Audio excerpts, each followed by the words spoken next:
Welcome to Cory's Conscious Living. Hi guys, do you want to be in the cat club? Do you know what the cat club is? Heidi, Cherry and Vaya have an exclusive club for members to come and join. It's $7 a month. Every 7th of the month you get 3 exclusive Heidi, Cherry and Vaya stories that only you get to listen to. No one else that's not in the club gets to get these stories, so they're very special. If you want to know more about it, get a guardian or your mum and dad to help you to look at the link below the video to check out the cat club. Namaste, my little friend. Enjoy your story.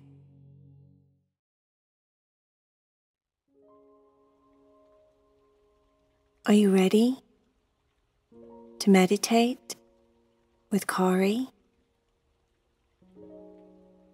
Lay down and get super comfortable in your bed so that your body can relax.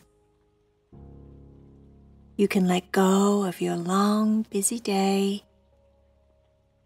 It's time to chill and possibly fall fast asleep at the end as you listen to the music. Paul was very tall, but Paul was a very, very tall giraffe. Most giraffes are tall, right? But Paul was super tall because he had a very long neck. All the other giraffes weren't as tall as Paul.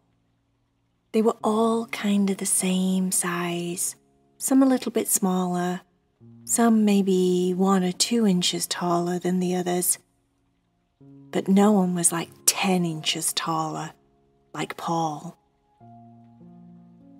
This made Paul feel really self-conscious, and he found himself trying most of the time to fit in. All the other giraffes just naturally looked alike, and they seemed to like each other because they looked alike. But because Paul was different, and he was super tall with a super long neck, he didn't automatically fit in. Now sometimes being different doesn't matter, especially if you're confident and you don't mind that you're different, you actually like that you're different. Sometimes it's a plus and it helps you to fit in. But sometimes if you're like Paul and you're different, it didn't help Paul. Paul just got super shy because he was different. He felt awkward and unusual. He even sometimes felt weird. Yep, weird, because his neck was so long. Paul was trying again on this particular day to just kind of hover around everyone else. They were munching away on the leaves in the trees, chatting and gossiping between each other about what was going on and who had said what and done what, and Paul felt like he was listening to a conversation that was foreign. They could have been talking in a different language because Paul didn't understand any of it. He wasn't there when Jeremy slipped in the mud and it was so funny because he wasn't invited. He wasn't there when Sally made them all laugh with that funny joke at the sleepover because he wasn't invited. It was like they were having their own conversations and their own little jokes because they had their own little world and Paul wasn't in it. He felt uncomfortable kind of standing there and no one talking to him, no one involving him in the conversation. This made him bow his head and feel bad. Paul just was sad.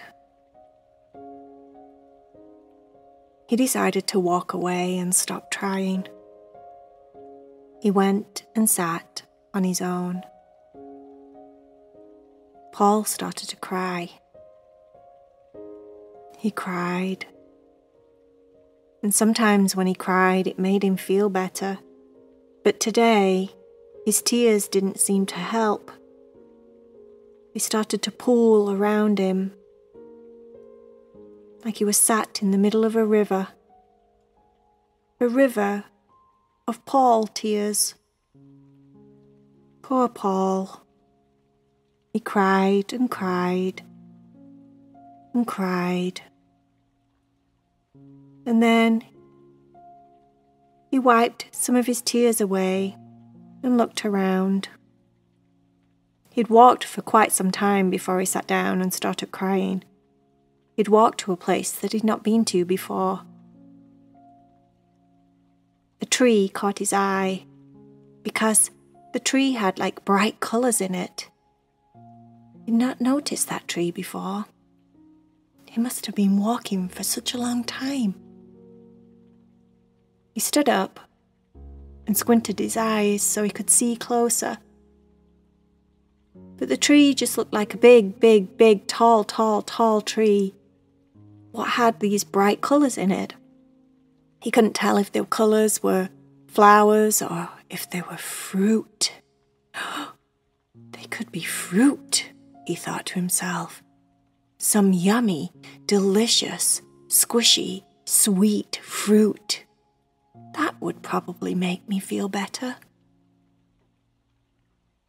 Paul started to walk quite quickly over to the tree. He'd forgot about his tears and he'd forgot about the others. He was thinking about what could be on the tree. He got closer and closer and he noticed it was fruit. It was definitely fruit. Oh my gosh, it was fruit. I'm super excited, he thought to himself. This is fruit! This is fruit! As he got right there next to the tree, he smelt one of the fruits. It smelt delicious, sweet. It smelt like an apple. A shiny, big, red, juicy apple. And the tree was covered in them. And what was nice, what was so nice, was that Paul could reach all the way to the top, the very top of this tall tree, and eat the apples from the top. He was munching and munching and munching on the bestest, sweetest, juiciest, crispiest red apples he had ever tasted. He was in heaven. His long neck was helping him to get to all the apples on the top of the tree. This is the best, he thought. And then he heard voices. And the voices were getting closer and closer.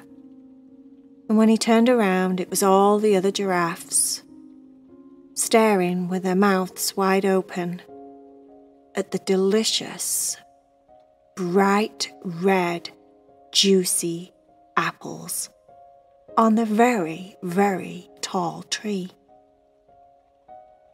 They all gathered around the base of the tree and reached their necks, not quite long enough.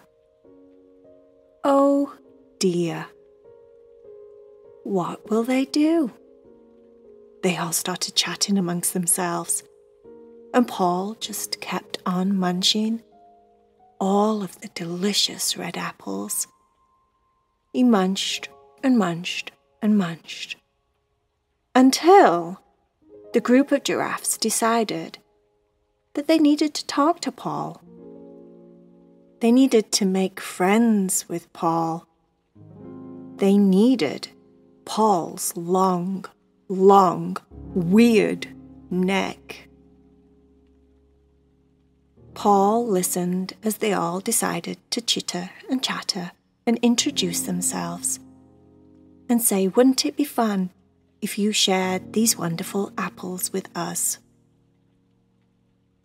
Paul had a choice.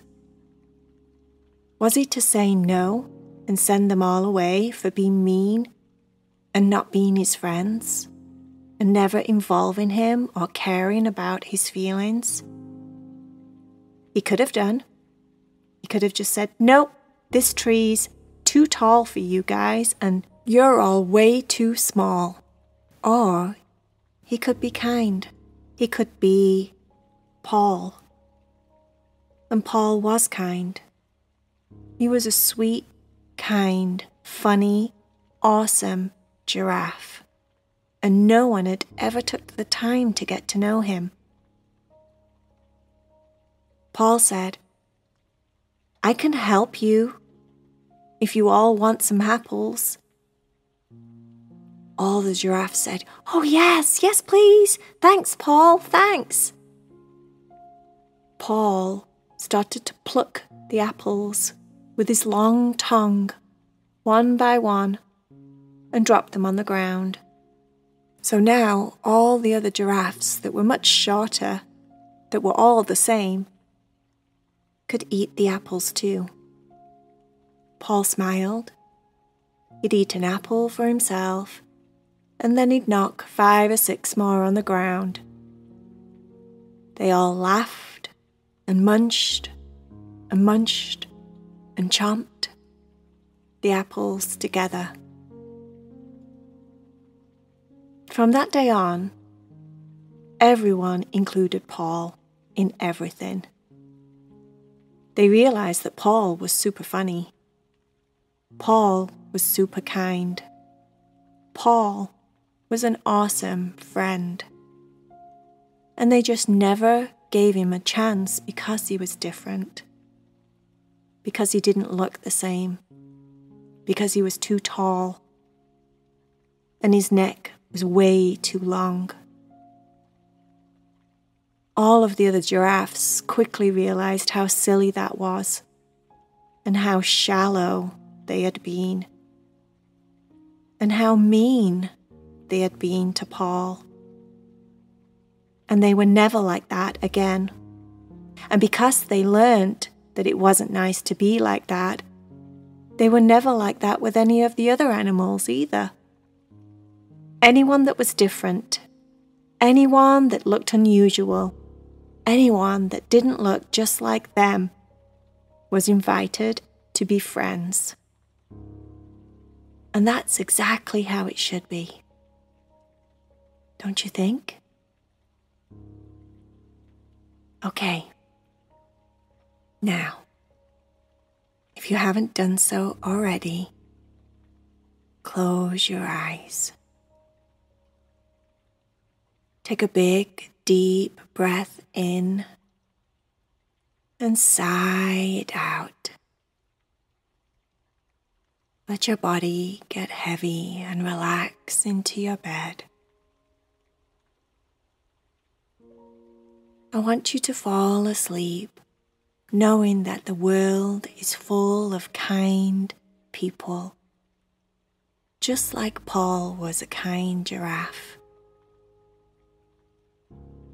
I want you to know that sometimes, even if there's people or friends that aren't very nice, and sometimes they can be mean, there's always just as many nice, kind, compassionate people in the world. And you can be one of them. You can be like Paul. You don't have to be bitter and mean and angry. You can be kind and generous and helpful, just like Paul. Now let your body sink deeper into your bed. Let the world around you start to fade away. Let your muscles relax Let your breathing slow down.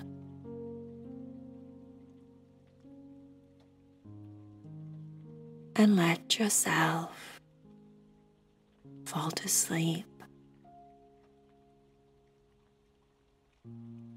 so you can have the bestest, sweetest dreams.